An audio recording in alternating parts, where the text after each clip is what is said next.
Então, vamos hoje falar do nosso quinto livro sobre sonhos, né? Lembrando, a história desses livros é uma decisão de um psicanalista freudiano, depois de muita experiência, né, na análise com psicóticos, na análise com pessoas trabalhadoras que conseguem interagir com o mundo, né, mas estão com problemas e tudo.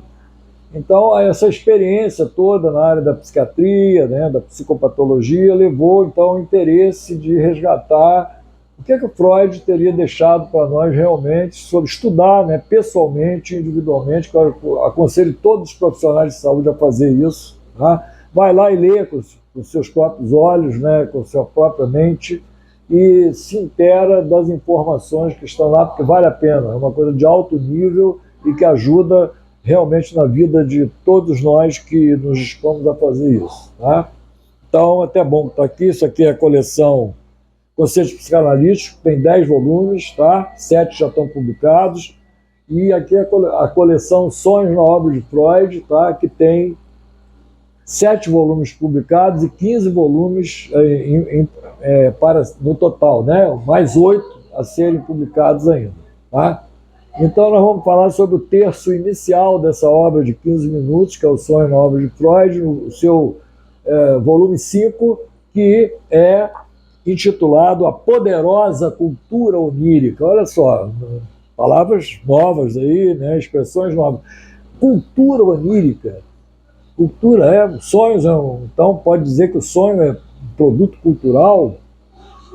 Né? O que é um produto cultural? Né? Produto cultural, para que a cultura serve? A cultura serve para tentar melhorar a vida da gente, né? Para poder ter um acervo, né, de conhecimentos que a gente chama de cultura, capazes de nos ajudar na nossa vida, para a gente poder, em primeiro lugar, sobreviver, né? Aqui nessa experiência que a gente está passando, até mesmo porque, por exemplo, se não comer, morre. Parar de comer, morre. Tá? Parar de beber água. Parar de beber água. Morre também. Aí se não puder mais ir no banheiro, também morre. Parou de fluxo urinário, por exemplo, não pode urinar mais, seja por que motivo for, uma pedra no rim, um tumor no rim, o que for, parou de urinar, tem que ir imediatamente para a emergência.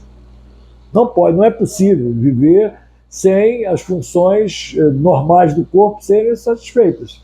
E essas funções normais do corpo, elas se estendem pelo psiquismo. Então tem funções afetivas, eu preciso estar de bom humor, eu preciso estar com humor pelo menos razoável, eu não posso estar com vontade de querer destruir tudo à minha volta, eu tenho milhões de restrições, né, autoimpostas, inclusive, para eu poder estar aqui. Eu tenho um monte de problema para resolver, relativos, né, à minha inserção individual, primeiro no mundo, né, e segundo nos grupos aos quais eu pertenço. Então, da mesma maneira que os grupos me limitam, né, meu ir e vir, né, eu também tenho limites em relação à minha disponibilidade para andar com os grupos, né, digamos assim. Quer ver? O autista, por exemplo, ele não quer saber de nada do mundo externo, nada. Mãe, nada, tem mãe nenhuma. Ele fica lá com o corpo dele, se relacionando com as funções da respiração, batimento cardíaco, funcionamento do corpo, intestinos, estômago, objetos externos, não interessa. E os sonhos, né? Porque a gente está falando sobre os sonhos, todo dia a gente volta para um estado desse, autista, né? Digamos assim, a gente tem um autismo natural, que é na auto-hipnose, como Freud mostrou, né? Freud estudou muito na hipnose no início, a hipnose é uma fonte espetacular de conhecimento do inconsciente também, embora a via régia seja o estudo dos sonhos, eu concordo com Freud, mas a hipnose também é uma grande fonte de acesso para o conhecimento do inconsciente, né? Historicamente comprovado. Então, essa volta para um estado autístico, né, ela ocorre todo dia, quando a gente vai dormir, na auto-hipnose, que leva ao sono, né?